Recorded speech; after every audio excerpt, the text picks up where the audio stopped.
at the time, neither of us knew that God had stepped in for a particular purpose, because we were soon going to be facing an illness that we didn't anticipate was coming and knew nothing about. My husband started becoming sick.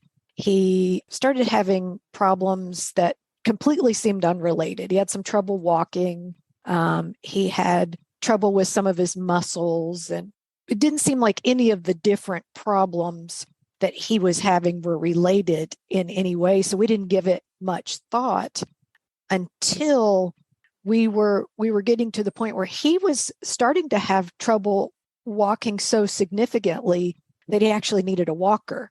Now, mind you, at the time, he was in his mid-30s.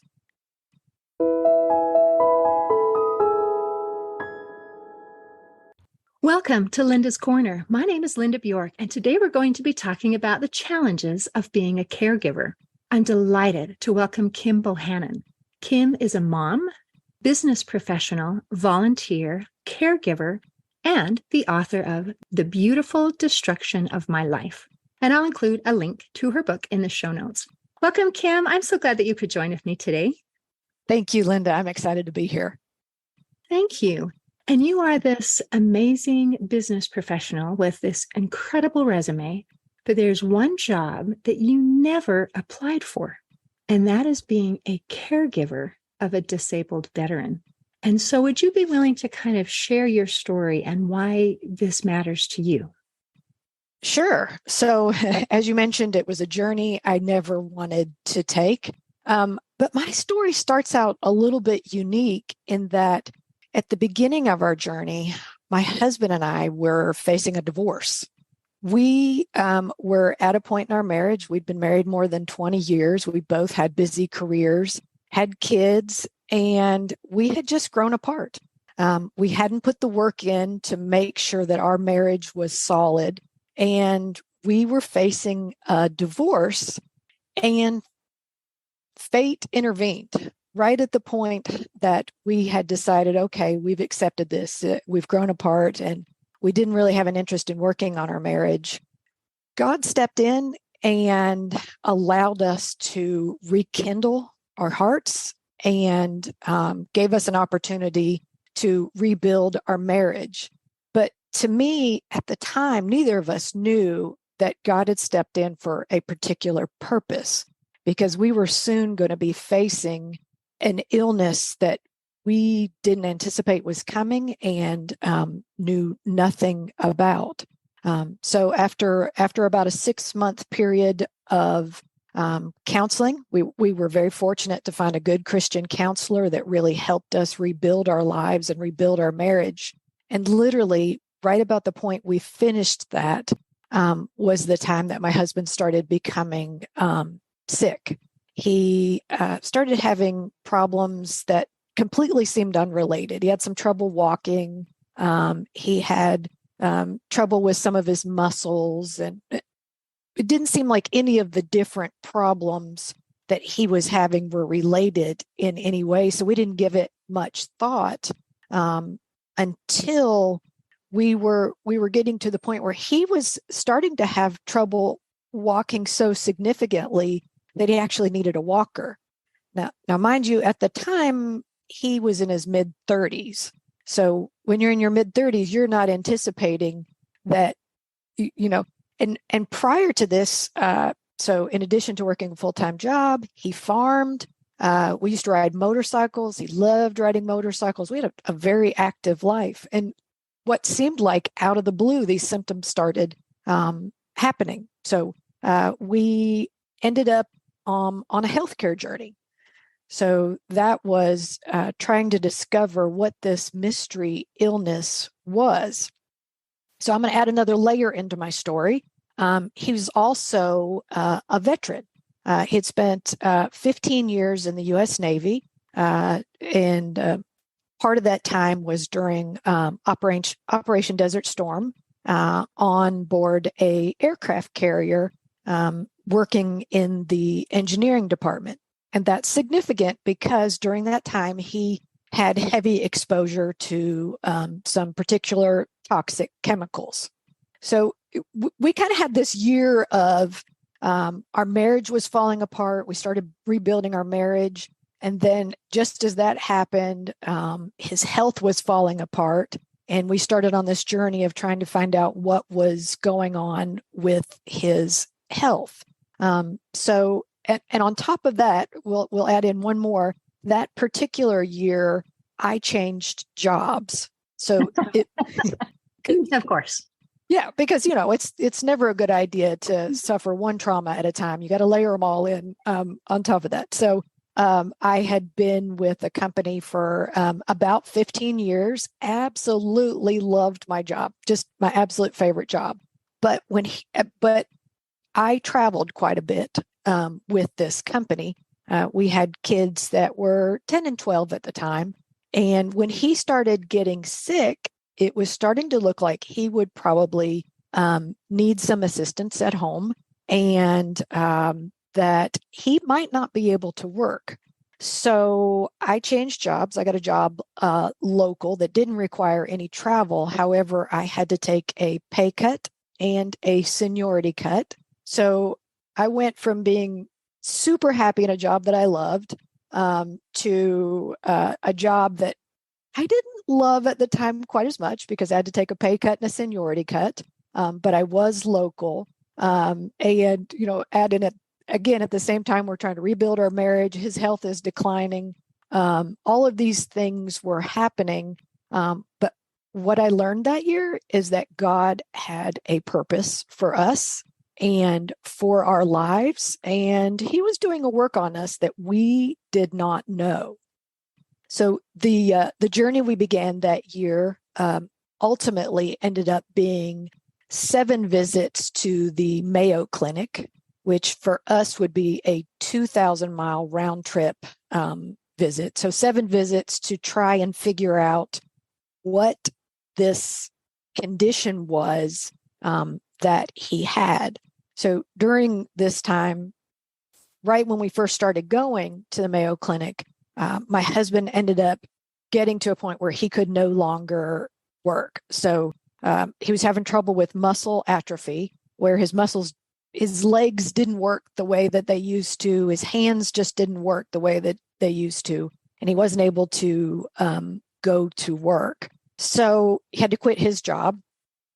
And we started on this journey of going to the Mayo Clinic. But thankfully, the job that I had just taken, the one that I thought I wouldn't like, happened to have pretty much some of the best healthcare available to me. They provided employee healthcare, but they also covered the cost of spouses and your children, which at the time I didn't appreciate how important that would be, because at the time he was still working. We didn't need, any of that covered. But once he was no longer able to work, I was so thankful to be able to have healthcare available to cover this. So we started down this journey of learning about this illness. Through 7 visits at the Mayo Clinic, we learned that he had a disease called multiple system atrophy. It's a fairly rare disease, and the neurologist at the Mayo Clinic were able to determine after extensive testing that his disease was likely triggered by exposure to chemicals while he was in the Navy nearly 15 years prior to the time that it actually basically revealed itself. Wow. Yes. So can I pause for just a second? Yeah. As I'm hearing these pieces of the story, and you started saying, that God was in the works and there was something that was a plan. So if you look at it from that perspective, there's something. But if I pull that aside and just say, here is what happened, we're having troubles with the marriage. We've grown apart. We're not really even that interested in being together again. And then we have health issues that are baffling and extensive and life-altering, which affects work, which affects income. And you're dealing with a change in job, not by choice, but because it's necessary to be able to be home and take up extra responsibilities with a pay cut and not as much prestige. And so if I just look at this is what happened, I'm listing A, B, C, D, it doesn't sound very good. So how did you take these experiences and turn it into, hey, something beautiful is coming out of this? And even the title of your book, Beautiful Destruction, those two words don't usually go together. So how did you take this destruction and turn it into something beautiful? Well, it's a question I get asked a lot, and I can only say that the credit goes entirely to God. When we first started this journey, like I said, we were about 6 to 8 months in.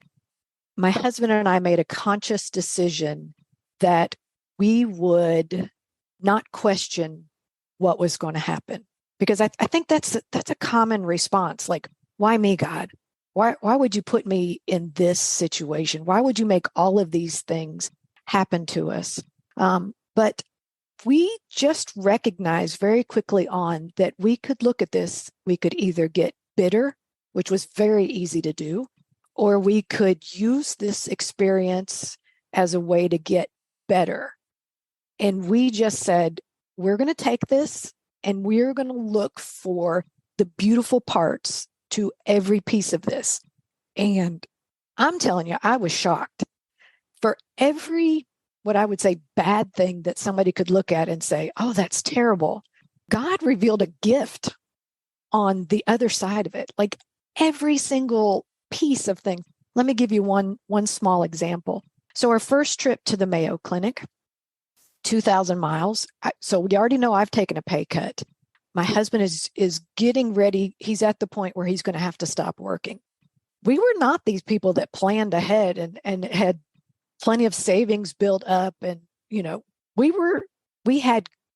and I both had good corporate jobs, and we still lived paycheck to paycheck because we were living the American dream, and we wanted to buy now, pay later, and enjoy everything. So we were living paycheck to paycheck. We had not planned ahead. Shortly before we were getting ready to leave for our trip, we were both concerned about how we were going to afford to even take this trip. I had to take 10 days off from a job I had only been at for 6 months. I had no vacation time built up. Went to my boss, explained the situation, and to my surprise, my boss said, we have a vacation bank built up for employees with emergencies. We're going to pay you while you're on this journey. So that was one little blessing. Then my husband's coworkers got together, knew that we were taking this journey, wanted to help us. They delivered a box to me at work, small box to me at work, right before we took this trip. When we opened the box, it was filled with gift cards for gas, gift cards for dinner, gift cards and cash to help us pay for our hotel room while we were making this journey. And so for every time that I was like, oh, we can't do this, there's no way, God showed me something beautiful and said, just have faith. I will show you that this is possible. And so it's strange to me, like we just never allowed it to be a question of how are we going to face this? We knew that there would be a way, but we just made just a very black and white decision that we're just not going to be angry. There are so many people that have it worse than us. And there were, I thought about it. I'm like, there are people that don't have access to healthcare that face this similar journey. And here we are, we get to go to a world-class healthcare institution and are allowed to see really the top researchers in this disease to learn about it. So to me, that was a blessing in itself. And as our journey went on, it ended up being a 6-year journey. I just made that conscious decision every step of the way. Not going to question. We're just going to move forward. 6-year journey. That's significant. How is he doing now? Well, he passed away in 2016. So he ended up being a 6-year journey with it. When he was diagnosed, the doctors were very honest with us, and we wanted to be informed and educated. So we knew that it was a terminal illness. We knew that there was no cure, and we chose to view it as, what can we learn from this? What can we do to help others during this journey? And, I mentioned that we chose to see the blessings in everything. And one thing I realized later was as we went to hospitals, and my husband was in the hospital quite a bit and went to doctors, we would often be visited by doctors that had heard he had this rare disease and they wanted to learn more about it. They would say, I've seen this in a textbook, but I just want to meet you. And I just have one question for you. How are you still so happy? Because he kept a really good positive attitude the whole time. And it was an opportunity for him to witness to doctors when you just don't normally have an opportunity to share your faith with healthcare providers and doctors that are just, they're busy. They don't have time to sit and listen to your story. But because he kept this positive attitude, and he decided, I'm not ever going to question. He said, I know that God may not have given me this, but he's allowed me to be in this situation for a reason, and I need to use that. And so we took that approach. Now, I have to tell you, though, as a caregiver, I didn't go on this journey nearly as willingly as he did. I don't have the caregiving gene. Like, service is not my love language. I learned about love languages. Service is not it. Words is my love language. Physical touch is my love language. One of these side effects of his disease is that he lost his ability to speak. So I could no longer hear his words. Communication became extremely difficult. So I was forced into a role of service. And for someone who that's not your love language, it's like a foreign concept. Like, I don't even know how to do all of those things. But sometimes I think it was a 6-year journey, because God was like, okay, I'm going to show you, you can do this. I'm going to teach you. And, I'd never been around anyone in a wheelchair before. I had never been around the disabled community. And, all of a sudden, I'm part of that community. I'm caregiving for someone who, towards the end, he had a feeding tube. He was in a wheelchair, unable to communicate, and in the very end, he was bedridden. But it really taught me empathy for what other people are going through. And I hope, if I share anything with anyone listening, it would be just the empathy. You really don't know what other people are facing. I think, a lot of times I kept what I was facing as a caregiver a secret to even some of the people that are closest to me. I didn't tell them about our financial struggles. I didn't tell them that I was sleeping some nights 3 and 4 hours a night and then getting up in the morning and going to work. I didn't want people to, constantly feel sorry for me. Plus, I was trying to keep up this face at work, like I'm still a professional. I can still hold it together. I can still manage everything. And I was hanging on by a thread. So I kept a lot of these things secret. And I think it just really opened my eyes that when I see someone else, maybe I see someone at work that's looks like they're struggling, or maybe they're tired, or they're, not responding as well. Maybe they're a little grouchy. I don't know what they're facing at home, or I don't know, what challenges they might have with their kids or anything else. So definitely taught me empathy and how to be much more understanding to others and what they're going through. And it sounds like you've developed a compassion for everyone, just recognizing the idea that they might be going through something that I'm not aware of. Now, if I can pause for just a second, I was aware that you were a caregiver, But obviously, I did not know the whole story, and I did not know that the 6 years ended with his leaving this life. So I'm sorry for your loss. And as I listen to you, having that be the conclusion of this particular journey makes your story so much more powerful.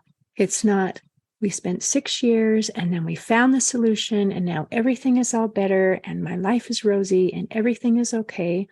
And that's why it's okay. It is, this is what we went through. This is what I learned. This is what he learned. This is how I changed. And it is okay. And that is huge because we don't all get the ending, the happily ever after that we were hoping for.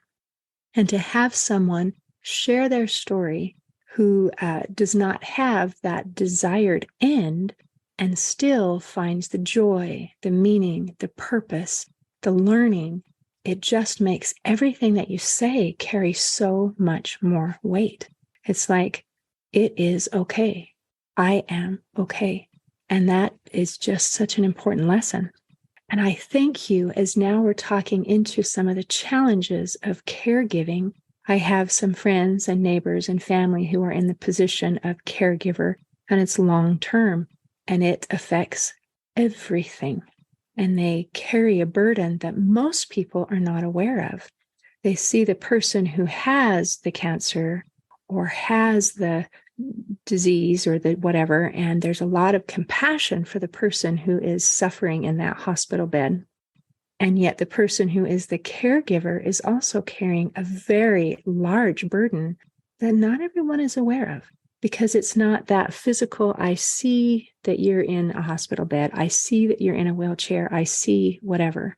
So for those maybe who haven't had that experience, like maybe you were before this, can you help people become a little bit more aware of some of those burdens and some of those challenges that you face as the caregiver?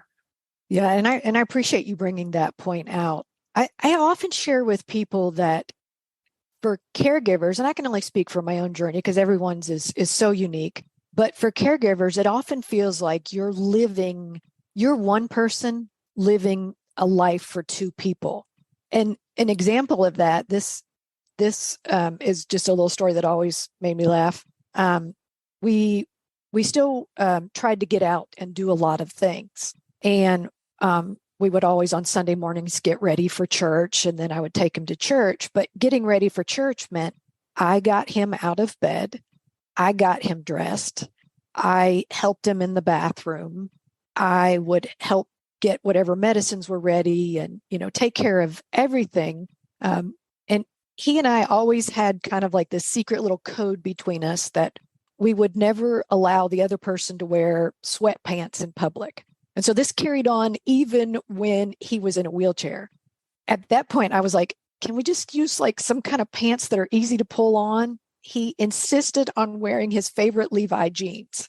So imagine trying to put on a pair of Levi's, and these are not the stretchy Levi's on a 6 foot tall, 200-pound man who can't help you, and he's in a wheelchair.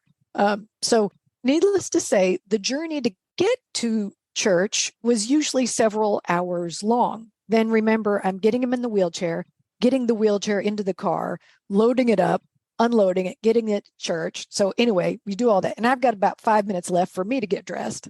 So by the time we get to church, people would come up and be like, oh my gosh, this is amazing. And they would say to my husband, we ought to really be proud of you because out of all of us that complain about having to get here, you made it to church and you made the effort to get to church and get here. And every time I would be so mad. And I was like, what are you talking about? He didn't do anything to get to church. He just sat there. I did everything.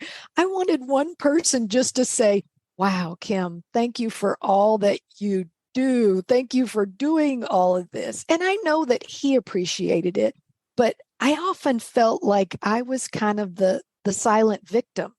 Like I was going through a lot of the same things, but I wasn't the one that got any of the help or anyone coming up to me and seeing what they can do for me. And going forward, like I don't blame anyone else for not doing that because I was that person. Like I saw the person who was disabled. I never saw the caregiver. They're the invisible one with the disease. And so it's really opened my eyes. And now I try to look at caregivers that I know that I'm friends with or family members and just acknowledge, I know that you are struggling. Just know that I see it. Because I was notorious for anytime someone would ask me, how are you doing? I could say, well, let me give you my laundry list of complaints. But let's be honest, nobody wants to hear that. I mean, how do you respond to that? So I always would say, I'm doing great. You know, it's a little hard, but it's okay. I'm doing great. Now, tell me about you. I learned to deflect so that I could take it back to them. They could tell me about their lives and we didn't have to listen to my laundry list of complaints. But as someone who's been a caregiver, I try to be real conscientious of that with other caregivers and say, just tell me it's okay. All you got to do is just vent, get it off your chest. I may not be able to fix it, and that's okay, but I think you'll feel better if you just say it.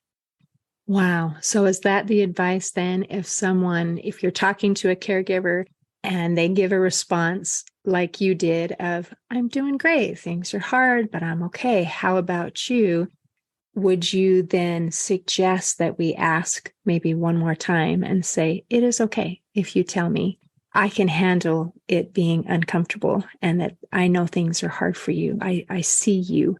Would that be maybe a good response? Sometimes when we're not in a good place, I really don't want to tell everybody. Yeah. No, and I think that's okay. But I think really what my advice would be is to be okay with being uncomfortable. Because a lot of people are like, I hear this all the time. I hate to ask how so-and-so's doing because I don't think they're doing very good.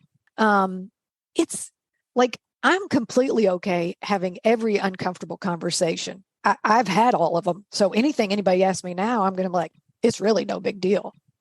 So that's what my real advice to everyone is: be okay with being uncomfortable, either uncomfortable having a conversation with someone about how they're doing. You might hear something you don't want to hear, but it's okay. You don't have to fix everything. Just listen. That matters. And yeah. Like I think we have a natural tendency, like if I ask, I'm going to have to offer a solution. I don't want you to fix anything. I don't want you to offer a solution. A lot of times I don't have solutions. I just want somebody to hear it and say, just vent. It's okay. I'm not going to fix it. Just go ahead and vent. Perfect. And I think that helps us to be more comfortable, like you said, in hearing something, recognizing we don't have to put our fix-it brain on. Mm-hmm. We're just listening. And by listening, we help someone to feel seen and heard, like what you're doing matters. And I can't fix it. I can't change it. But I recognize that what you're doing is hard and that it matters. Like you said with that comment at church where someone would say, wow, you're so amazing that you got to church and you got all ready. And you're thinking, no, that's not the way it went down at all. So if we can just see the person and just say, wow, thank you for what you are doing. I see you. I recognize that that's a challenge. And I'm proud of you for being able to do hard things. Absolutely. I think that's it. Just let the caregiver be seen so that somebody notices that they're there and everything that they're doing is not invisible. And that makes all the difference.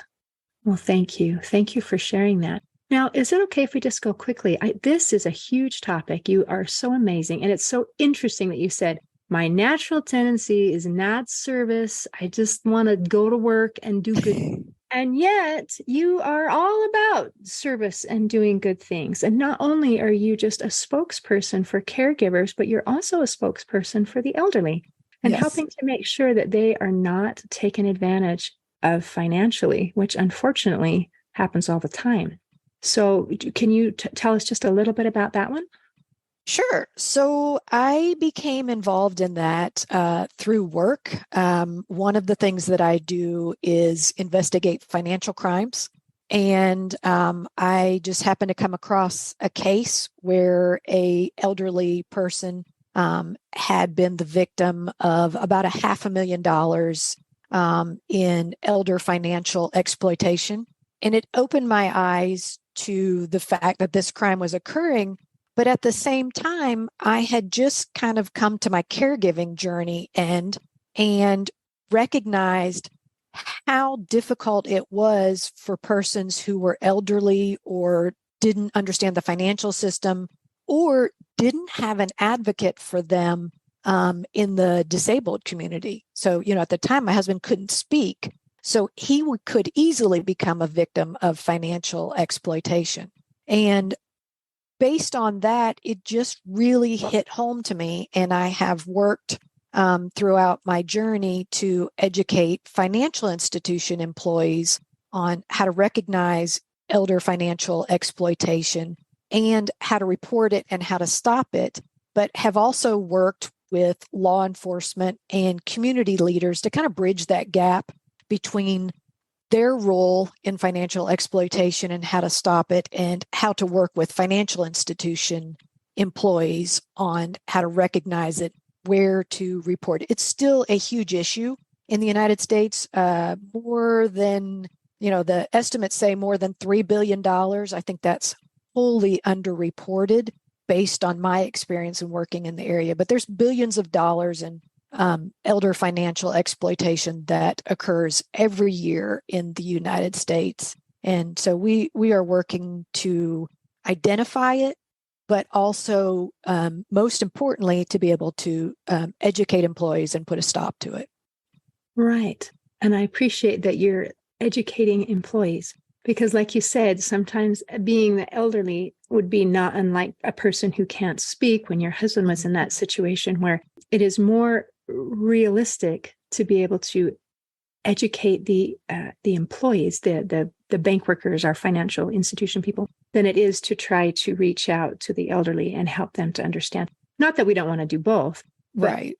Appreciate very much that there's some education taking place so we can recognize and say, wait, I see a red flag. This is not okay. Something is going on. It's not right. So, yeah. And not only do that, but also your Inheritance of Hope, your board of directors on that. Do you want to give us a brief Yes. that one? Oh, thank you. Thank you so much for mentioning that wonderful organization. So during our journey, when my husband was still sick and I was a caregiver, we were selected by Inheritance of Hope to attend one of their weekend retreats. So they, through donations, provide families with a terminal illness the opportunity to spend basically a weekend together. We went to Disney World, and they provided, there's more than 100 volunteers that come out to these retreats, and they basically come in and love on the entire family. They provide counseling. They provide support for the kids. So the kids had other kids that were going through this to spend time with. They had counselors to help them understand grief. And then they give us, just things to do as a family, allow us to bond and spend time together. It ended up being our only vacation we took during that 6-year journey because they stepped in, they helped push wheelchairs, they made our hotel reservations, they unpacked the car, just all the little things. But this wonderful organization basically was a lifesaver for us. And I have since gone on to volunteer at 2 different retreats for other families who have a parent with a terminal illness. And last year, I joined their board of directors. And, our mission is to help provide more retreats for families with a parent with a terminal illness, because, when you're facing that financially, it's hard to take a vacation. And not only do the caregivers kind of become invisible, but the kids are oftentimes part of the caregiving journey. And, they're still growing up. At the same time, they're trying to be a caregiver to their parents and help out and try and understand grief and learn all about this all at the same time. So this wonderful nonprofit organization has been it's a lifesaver. It's an organization I love and I love sharing about. That is absolutely beautiful. And how wonderful to be able to give an opportunity to have a positive memory together, because that matters. Because when we're having the memories of the day to day of caregiving, how lovely to have something that is happy and positive to look back on and say, here are our pictures. Here's where we played together. Here's where we did this. And that's something that I wouldn't maybe have thought of. So I'm so glad that someone else did, because it obviously meant a great deal to you. And I'm grateful that you're paying it forward. Kim, you are amazing. Yeah. And again, I keep going back to that thought where you said caregiving at service is not my love language. It doesn't come naturally. And yet you are so good and so capable. I did not get an opportunity to meet you before, but I am so impressed and delighted with who you are now. I'm thankful for your example, and I appreciate you visiting with me today. Thank you, Linda. This has been a complete honor for me, and I'm appreciative of it and thankful for all the other caregivers out there right now that are either on the journey or are getting ready to go on this journey. And I hope that something that they've heard today might help encourage them. Me too. That's what we're all about, is blessing and lifting and helping other people. So thank you. In closing, I'd like to share a quote from Rosalind Carter. She said, "There are only 4 kinds of people in the world: those who have been caregivers, those who are currently caregivers, those who will be caregivers, and those who will need a caregiver." Today, I want to thank any of our listeners who are currently serving as caregivers. What you're doing is hard and it matters. See you next time on Linda's Corner. Thanks for listening. Please share and subscribe to help us reach new listeners. And if you'd like to heal your life from the inside out, there is a free video series at hopeforhealingfoundation.org. Just click on the free stuff tab. I also invite you to grab a copy of one of my books, like Crushed, A Journey Through Depression, and You Got This, an action plan to calm fear, anxiety, worry, and stress. See you next time on Linda's Corner.